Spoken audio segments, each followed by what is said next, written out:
বাংলাদেশ ব্যাংকের গভর্নর পদে একটি অ্যাপয়েন্টমেন্ট আজকে বিএনপি সরকারকে খুব বিব্রত করেছে, বেকায়দায় ফেলেছে এবং বিএনপি যে নতুন আশাবাদ মানুষের মধ্যে সৃষ্টি করেছিল সেইটা একটা বিশাল হোঁচট খেয়েছে।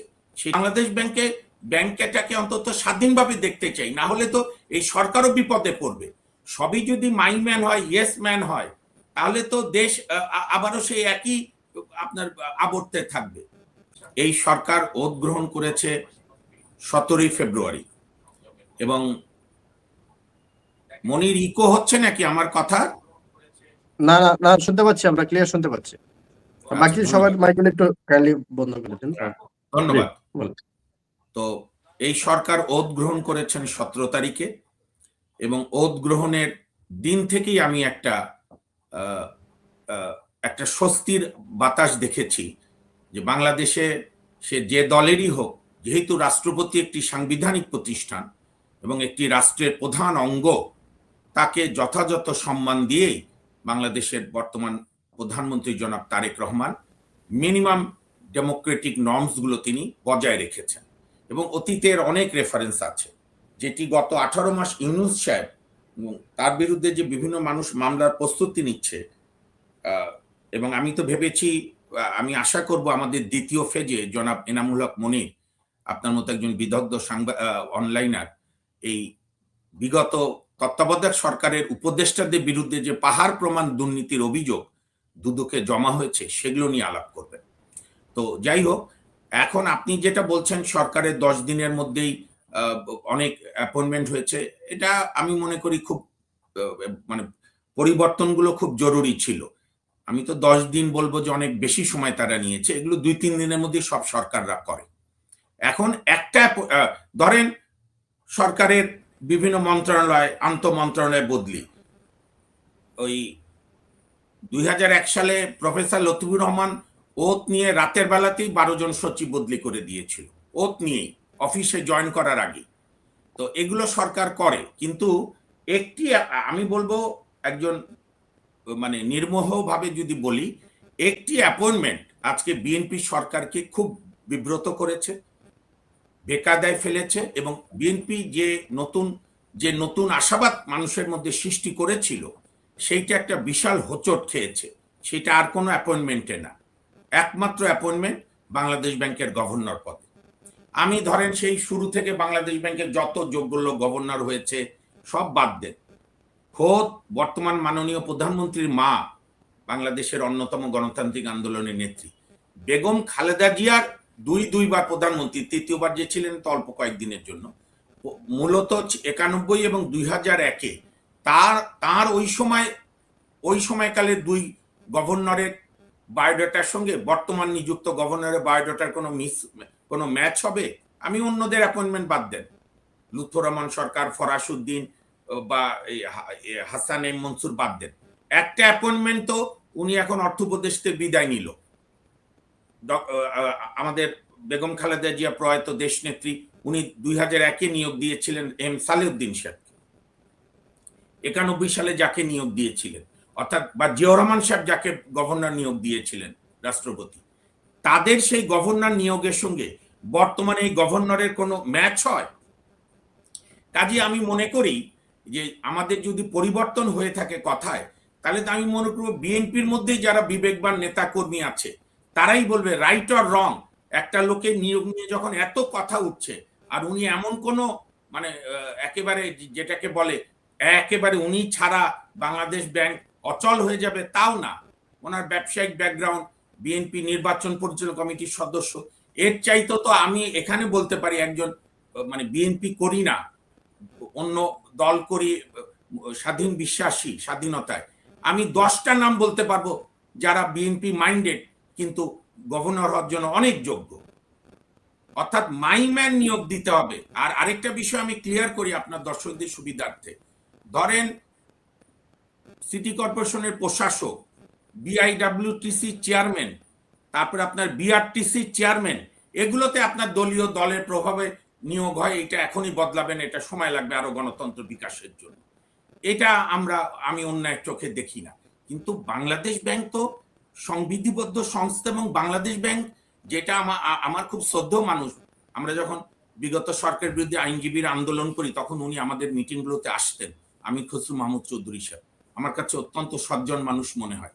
উনি যেটা বলেছেন গভর্নর নিয়োগের প্রসঙ্গ দিয়ে, যেটা গভর্নমেন্টের প্রায়োরিটি থাকে, আপনার গভর্নমেন্টের প্রায়োরিটি থাকবে আপনার মন্ত্রণালয় কি করলেন না করলেন।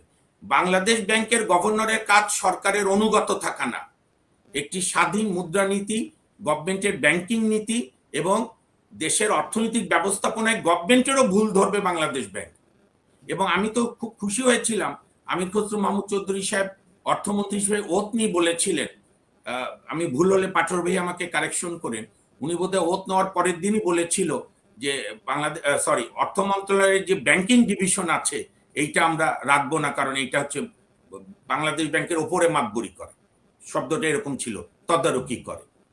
আমরা তো বাংলাদেশ ব্যাংকটাকে অন্তত স্বাধীনভাবে দেখতে চাই, না হলে তো এই সরকারও বিপদে পড়বে।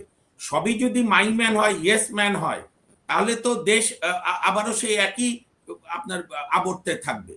সুতরাং আমি প্রত্যাশা করব জনাব তারেক রহমান যেরকম বরিশালের বিএনপির লয়ারদেরকেও গ্রেপ্তার করিয়েছে, মিঠামইনে বিএনপির উপজেলার সভাপতিকে গ্রেপ্তার করিয়েছে গাছ কেটেছিল বলে, জনগণ ওনাকে আরো স্বাগত জানাবে, ওনার প্রতি আরো ভক্ত অনুরক্ত বাড়বে। এভাবেও বলতে পারে যে রাইট অর রং আমরা মনে করি যোগ্য, কিন্তু সমাজের সব শ্রেণী পেশার মানুষ যখন ওনার গভর্নর নিয়োগ নিয়ে আপত্তি তুলছে, আমরা ওনাকে বিনয়ের সঙ্গে সরিয়ে আনলাম, দরকার অন্য জায়গায় দেখব। বাংলাদেশ ব্যাংকের অতীত ঐতিহ্যের সঙ্গে যায়, ইভেন তার প্রয়াত পিতা রাষ্ট্রপতি জিয়াউর রহমান, প্রয়াত মাতা বেগম খালেদা জিয়া যে যোগ্যতার ভিত্তিতে বাংলাদেশ ব্যাংকের গভর্নর নিয়োগ দিয়েছিল, সেরকম একজন ব্যক্তিকে নিয়োগ দিক। কারণ আমরা অতীতে কি দেখেছি, শুধু শেখ হাসিনার আমল না, এর আগের আমলও, বা ধরেন গত 35-40 বছর, সরকার যদি একটা ইচ্ছা করে ভুলও নিয়োগ দিয়ে ফেলে, মানুষের ভুল ত্রুটি হতে পারে, আমরাও কত কাজে ভুল করি, কিন্তু যেহেতু সরকার দিয়েছে আর বিরোধী দল সহ অন্যরা যেহেতু এটা সমালোচনা করছে, আমরা এটা সরাবো না, আমরা ইগোইস্টিক। এই ব্যক্তিকে রক্ষা করতে গিয়ে, পার্সোনাল ইগো রক্ষা করতে গিয়ে দেশ বিপদে পড়েছে, সরকার বিপদে পড়েছে, সবচেয়ে বড় কথা জনগণের আশাহত হয়েছে জনগণ।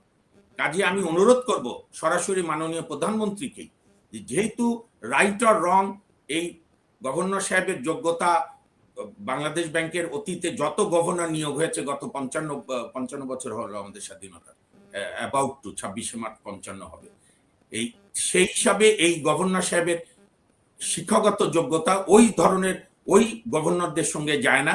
এমনকি অতীতের বিএনপি সরকাররা যাদের গভর্নর নিয়োগ দিয়েছিল তাদের সঙ্গে এই যোগ্যতা যায় না। কাজে আমি মনে করি এই গভর্নর নিয়োগটাকে পরিবর্তন করে আরেকটা গ্রহণযোগ্য গভর্নর নিয়োগ দিক।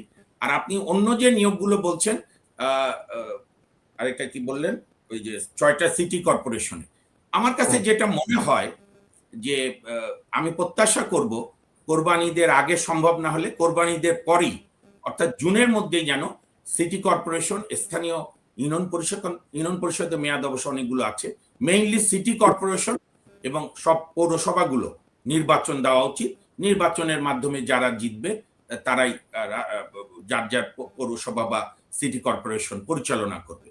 এখন এখানে একটা প্রত্যাশা অনেকে করেছে যে বিএনপি এই 6 প্রশাসকের মধ্যে, ধরেন বাংলাদেশে তো এখনো এই উদারতা চালু হয়নি যে একদম দল করে না কিন্তু যোগ্য লোককে নিয়োগ দেব, এবং এটার ক্ষেত্রে আরো দায়ী বিগত ডক্টর মোহাম্মদ ইউনূসের অন্তর্বর্তী সরকার।